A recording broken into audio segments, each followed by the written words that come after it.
اللہ میری دوڑ تیری طرف ہے، چاہے میرے کام مخلوق کے راستے سے بنا یا براہ راست بنا، میں ان مخلوق اور میں محتاجوں کی پلٹن کے پیچھے نہیں چلتا۔ اللہ ہر شے کے خالق بھی ہیں اور وکیل اور نگہبان بھی ہیں، اور ساری چیزوں کی چابیاں اللہ کے ہاتھ میں۔ مقالید السماوات والارض، زمینوں کی چابیاں اور آسمانوں کی چابیاں، عزت کی چابیاں، ذلت کی چابیاں، خوشی کی چابیاں، غمی کی چابیاں، ثروت کی چابیاں، فقر و فاقہ کی چابیاں، پریشانی کی چابیاں، ٹھنڈک کی چابیاں، گرمی کی چابیاں، اولاد کی چابیاں، یہ سب یعنی اللہ کے تصرف میں ہے، اللہ ہی کے ہاتھ میں ہے۔ مقالید السماوات والارض، اس لیے فرمایا جمے رہیں، رب العالمین دروازہ کھولے گا۔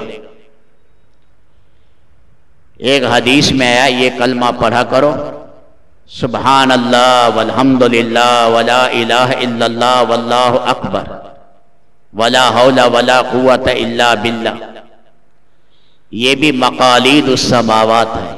فارسی میں بھی کلید کہتے ہیں، کاف کشش والے سے۔ عربی جب بنائی گئی اس کی معرب کیا گیا تو کاف موٹا ہو گیا، مقالید۔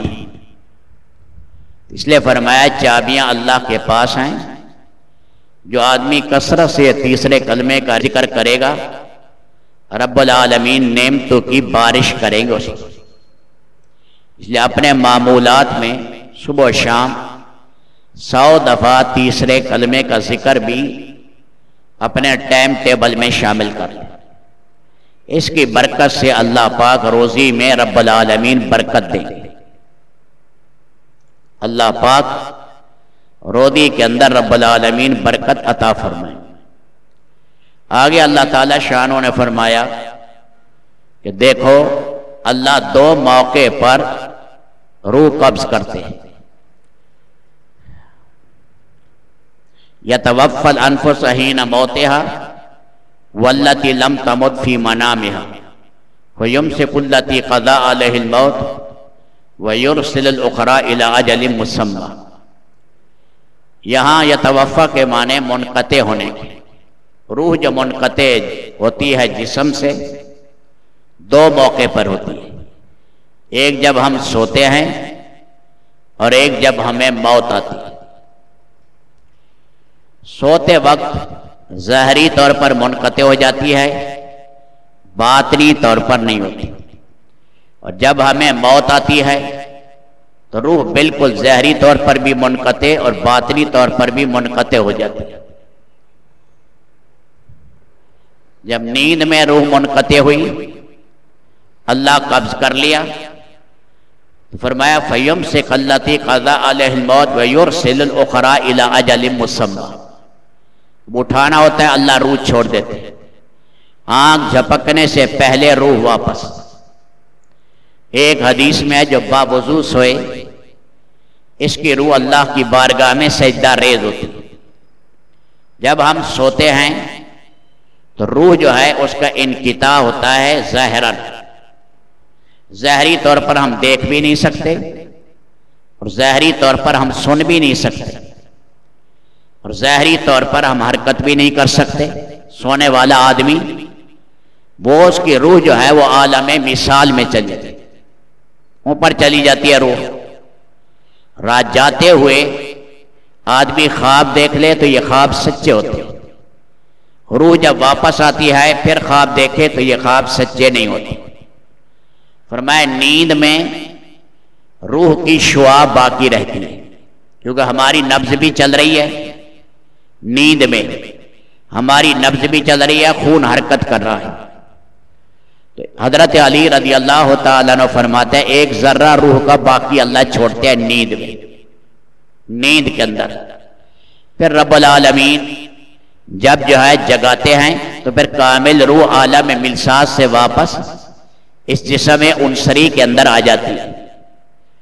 فرمایا اس نیند میں تم دیکھتے ہو، باہر کے حالات کا تمہیں پتہ نہیں، اور جو باہر والا آدمی بیٹھا ہے نیند والے آدمی کے حالات کا اس کو پتہ نہیں.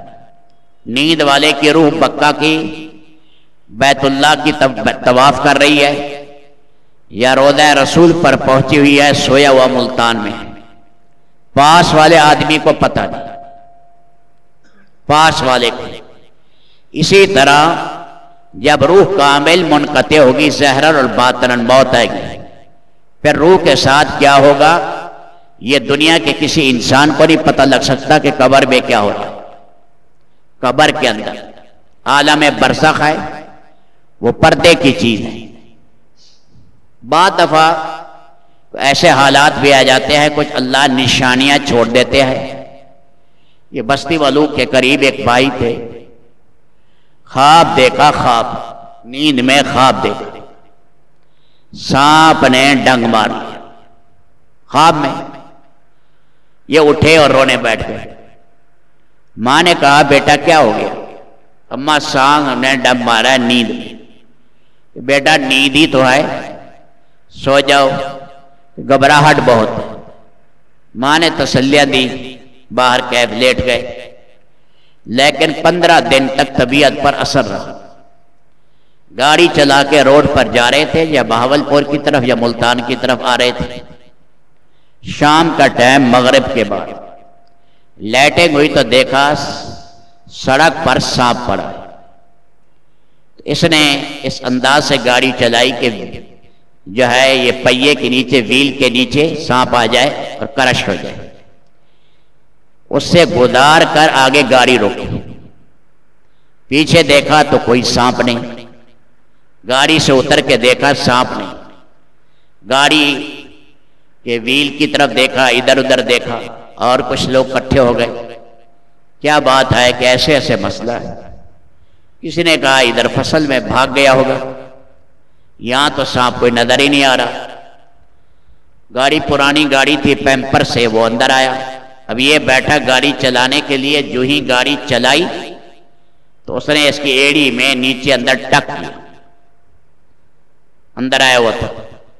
بس چونکہ 15 دن سے ڈر بھی رہا تھا اور ظاہر بھی ایسی تھی کہ اسی جگہ بیٹھے تھوڑی دیر میں مر گئے. بعض چیزیں اللہ خواب میں پھر ایسے بھی رب العالمین دکھا دیتے ہیں.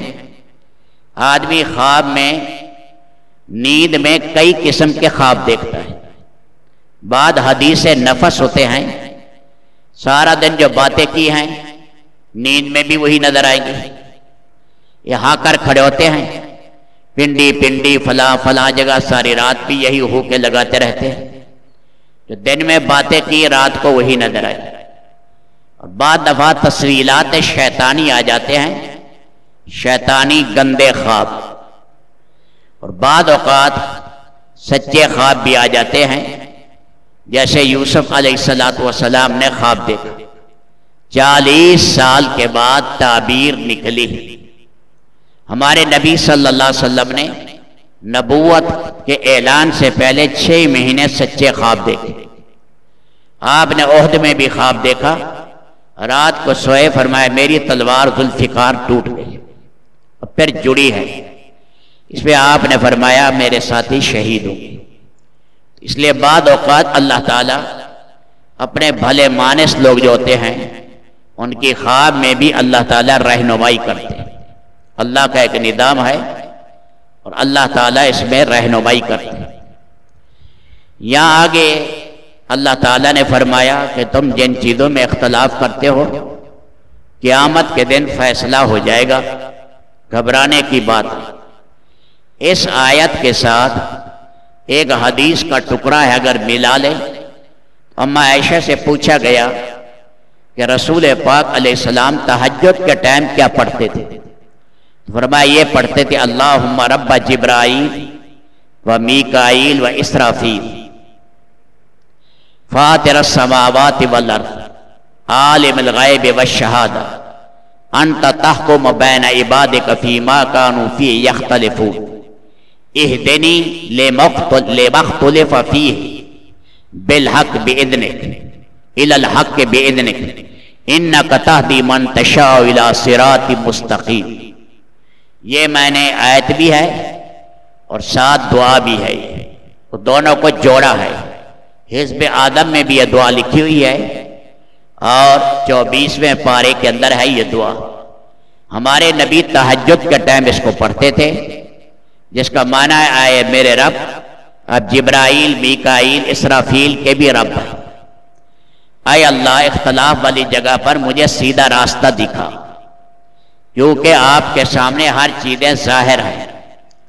اے ارحم الراحمین، مجھے سیدھے راستے پر تو جمع. یہ دعا پڑھ لے. سعید ابن جبیر کہتے ہیں یہ دعا کے بعد جو دعا مانگے گا اللہ قبول کرے. اس دعا کے بعد جو دعا مانگے گا رب العالمین اس کی یہ دعا قبول فرمائیں گے. اور یہ دعا ہے سورۃ زمر کے اندر اللہ نے بیان کی ہے. اللہ میری دوڑ تیری طرف ہے، چاہے میرے کام مخلوق کے راستے سے بنا یا براہ راست بنا. میں ان مخلوق اور میں محتاجوں کی پلٹن کے پیچھے نہیں چلتا.